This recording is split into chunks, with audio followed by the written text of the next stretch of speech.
नमस्कार, मैं पंकज प्रसून। मैं कुछ बताऊं उससे पहले एक तस्वीर दिखाता हूं। गौर से देखिए इस तस्वीर को। इस तस्वीर में कोलकाता का दरिंदा है और कोलकाता के उस दरिंदे की पहुंच का अंदाजा इस तस्वीर से हो जाता है। जो कुर्सी पे महानुभाव बैठे हुए हैं वो आरजेकर मेडिकल कॉलेज के प्रिंसिपल हैं, डीन हैं, वही घोष बाबू। और उनके केबिन में कोलकाता रेप कांड का दरिंदा केक काट रहा है। मतलब कि जिस व्यक्ति का उस मेडिकल कॉलेज से कुछ लेना देना नहीं था, वो उस मेडिकल कॉलेज के प्रिंसिपल के केबिन में जाकर अपना बर्थडे मनाता है। तोलाबाजी, कटमनी और कमीशन के खेल ने बंगाल की स्वास्थ्य व्यवस्था ही नहीं बल्कि हर पहलू को प्रभावित किया है और ये कोलकाता रेप कांड उसी का नतीजा है। तस्वीरें तस्दीक करती हैं।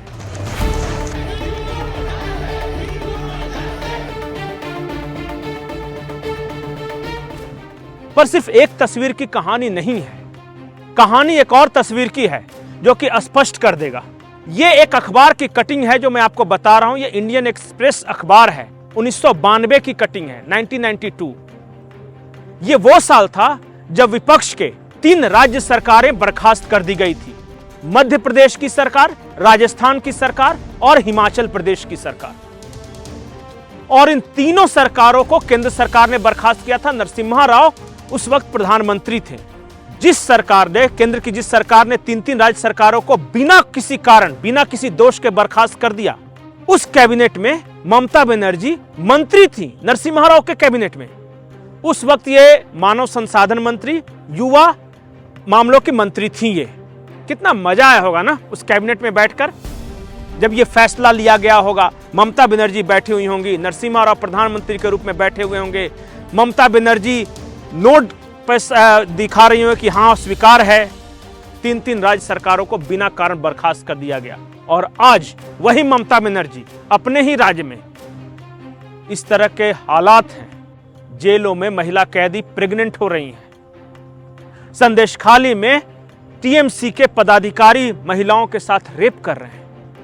मेडिकल कॉलेजों में ये तोलाबाज, ये कमीशन खोर दंदनाते हुए प्रिंसिपल एक केबिन में घुस जाता है और उसके बाद रेप की जघन्य वारदात को अंजाम देता है। उस राज्य सरकार को बर्खास्त करने के खिलाफ ममता बनर्जी बयान दे रही हैं कि पूरे देश में आग लगा दूंगी।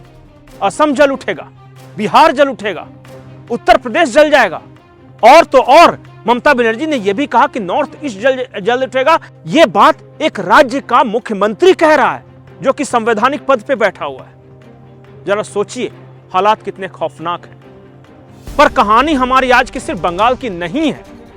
एक कहानी का दूसरा हिस्सा बंगाल से सटे हुए एक दूसरे राज्य की ओर जाता है और वो राज्य है झारखंड। वहां बांग्लादेशी घुसपैठिए को लेकर क्या गदर मचा हुआ है। संथाल परगना में बांग्लादेशी घुसपैठियों का प्रभाव है, उसकी संख्या बढ़ रही है। इसे भारतीय जनता पार्टी ने मुद्दा बनाया और आज झारखंड के मुख्यमंत्री हेमंत सोरेन ने क्या कुछ कहा है, पहले वो आप खुद सुन लें। इनको इस राज्य का जितना अल्पसंख्यक समुदाय है सभी इनको बांग्लादेश दिखता है, सभी इनको घुसपैठिया दिखता है। और आदिवासी हितों की बात करते हैं। आज तक भारतीय जनता पार्टी का नेता लोग आदिवासी दिवस पर आदिवासियों को बधाई देने तक इन लोग मुनासिब नहीं समझता है। 20 सालों में कभी इन लोगों ने राज्य में आदिवासी महोत्सव नहीं मनाया। राज्य अलग होने के बाद इन्हीं के हाथ में देश राज्य का चाबुक था, बागडोर था। कभी आदिवासी महोत्सव में आदिवासियों को सम्मान नहीं मिला। आज यहां के आदिवासी मूलवासी की सरकार बनी। हर 9 अगस्त को 2 दिवसीय आदिवासी महोत्सव इस झारखंड में मनाया जाता है।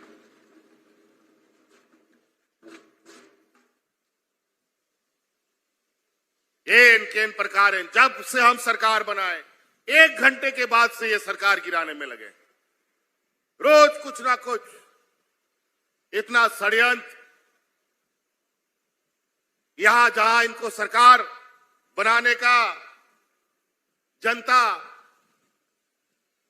मैंडेट नहीं देती है, सरकार बनाने का अधिकार जनता छीन लेती है। ये लोग धन बल के दम पर ईडी सीबीआई के नाम पर विधायकों को, मंत्रियों को, सरकार को डरा करके, पदाधिकारियों को धमकी दे करके सरकार गिराने का काम में लगा रहता है। कई राज्य उदाहरण है जहां पर इन लोगों ने गलत, उल्टे सीधे झूठा आरोप लगा लगा कर नेताओं को जेल में डाल दिया है। हमको भी 2 साल तक खदेड़ता रहा। जब आखिरकार ये लोग हमसे नहीं सका तो झूठा आरोप में जेल में डाल दिया। देखा आपने, झारखंड के मुख्यमंत्री हेमंत सोरेन कह रहे हैं कि भारतीय जनता पार्टी को तो हर मुसलमान बांग्लादेशी घुसपैठिया नजर आता है। दरअसल पिछले 10 सालों में, खास करके आखिरी जनगणना 2011 में हुई थी और यह चल रहा है 2024, मतलब कुल मिलाके 12-13 साल हो गए। इस दौरान अंदाजा है कि आदिवासियों की संख्या घटी है। उस वक्त 26% थी, अभी बमुश्किल 22-23% बच गई। और उसी अनुपात में या फिर उससे ज्यादा अल्पसंख्यकों यानी मुसलमानों की जनसंख्या बढ़ी है। ये आंकड़े हैं, फैक्ट्स हैं। और भारतीय जनता पार्टी ने संथाल परगना की बदलती डेमोग्राफी को लेकर चुनाव आयोग में शिकायत भी दर्ज कराई है कि देखिए हर बूथ पे कैसे कैसे बढ़ जाता है। अखबारों की कटिंग्स है। संथाल परगना में एक महिला 24 बच्चे जन्म देती है और सबके सभी को यह हेमंत सरकार की योजनाओं का लाभ मिल रहा है। कोडरमा में एक महिला 1 साल में 13 बच्चे जन्म देती है। यह दिया नहीं होगा, लेकिन यह कागजों में दर्ज है। यह मैं कह रहा हूं, सरकारी कागजों में दर्ज है और उन्हें सरकारी योजनाओं का लाभ मिल रहा है। तमाशा चल रहा है ये। और उस पर एक राज्य का मुख्यमंत्री यह कहता है कि विपक्ष को तो सारे मुसलमान बांग्लादेशी नजर आते हैं। और इतना ही नहीं, वही मुख्यमंत्री विधानसभा के पटल पर खड़े होकर यह भी कहता है कि रांची, जमशेदपुर, हजारीबाग, बोकारो जैसे शहरों की डेमोग्राफी बिहारियों की वजह से बदली है। जरा सोचिए किस तरह की राजनीति चल रही है बंगाल और झारखंड में और अंदाजा लगाइए। आपका इस पूरे वाकये पर, बंगाल का हो या झारखंड का हो, क्या कहना है? कमेंट सेक्शन में जरूर बताएं। नमस्कार।